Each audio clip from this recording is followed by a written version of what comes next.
விடுமுறை தினத்தை ஒட்டி சென்னை செம்மொழி பூங்காவில் நடைபெற்று வரும் மலர் கண்காட்சியை காண மக்கள் குவிந்திருக்கிறார்கள். இதுகுறித்த விவரங்களை வழங்க செய்தியாளர் சுரேஷ் இணைந்திருக்கிறார். சுரேஷ், விடுமுறை நாள் என்பதால் மக்களினுடைய கூட்டம் அதிகரித்திருக்கிறது. இன்று என்ன சிறப்பு ஏற்பாடுகள் செய்யப்பட்டிருக்கிறது மலர் கண்காட்சியில்?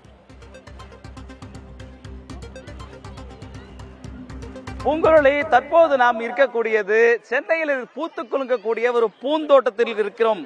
அப்படித்தான் நாம் பார்த்து கொண்டிருக்கிறோம். நாம் பார்த்தாலே தெரியும், எங்கு பார்த்தாலும் லட்சக்கணக்கான பூக்கள் பூத்து குலுங்கி கொண்டிருக்கிறது. வண்ண வண்ண பூக்கள், சுமார் 60 வகையான செடிகளை கொண்டு வந்து இங்கு இந்த மலர் கண்காட்சியை ஏற்பாடு செய்திருக்கிறார்கள். மொத்தமாக 30 லட்சம் செடிகள் இந்த இடத்தில் பூக்களுக்காக பூத்து குலுங்குவதற்காக கொண்டு வரப்பட்டிருக்கிறது. கடந்த 2ஆம் தேதி தொடங்கிய இந்த மலர் கண்காட்சி வரக்கூடிய 19ஆம் தேதி வரை நடைபெற உள்ளது. இன்றைய தினம் விடுமுறை நாள் என்பதால் 10,000க்கும் மேற்பட்ட பார்வையாளர்கள், பொதுமக்கள் இந்த மலர் கண்காட்சியை பார்வையிட வருகை தருகிறார்கள். நாம் பார்த்து கொண்டிருக்கிறோம், இந்த பகல் நேரத்தில், மதிய நேரத்தில் கூட இவ்வளவு மக்கள் இந்த மலர் கண்காட்சியை பார்க்க வருகை தந்திருக்கிறார்கள். நேற்றைய தினம் மட்டும் 8,000க்கும் மேற்பட்ட பார்வையாளர்கள் இந்த மலர் கண்காட்சியை பார்வையிட்டிருக்கிறார்கள்.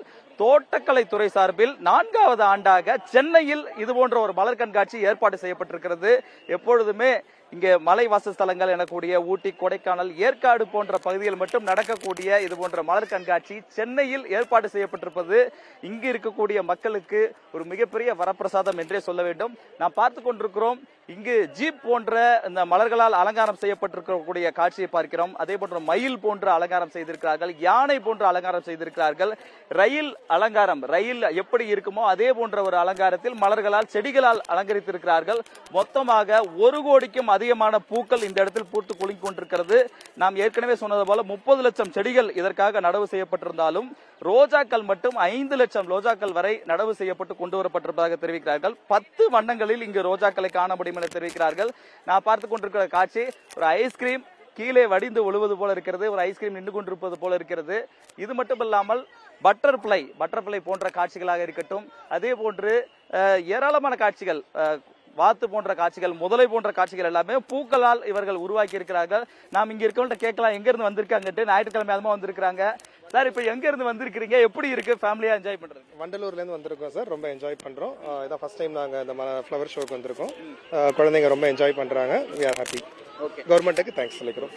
பூங்குழலி, இந்த மலர் கண்காட்சியை பார்வையிடுவதற்கு 200 ரூபாய் பெரியவர்களுக்கு கட்டணமாகவும் சிறியவர்களுக்கு 100 ரூபாய் கட்டணமாகவும் நிர்ணயிக்கப்பட்டிருக்கிறது. இருந்தாலும் சென்னையில் இதுபோன்ற மலர்கள் கண்காட்சியை பார்வையிடுவது ஒரு மிகப்பெரிய வரப்பிரசாதமாகவே இங்கு பார்த்துக் கொண்டிருக்கிறார்கள். இந்த என்ட்ரன்ஸ் உள்ளே நுழைந்தால் காலை 10 மணிக்கு உள்ளே நுழைவதற்கு அனுமதி அளிக்கப்படுகிறது. இரவு 7 மணி வரை மலர் கண்காட்சியை பார்வையிட முடியும்.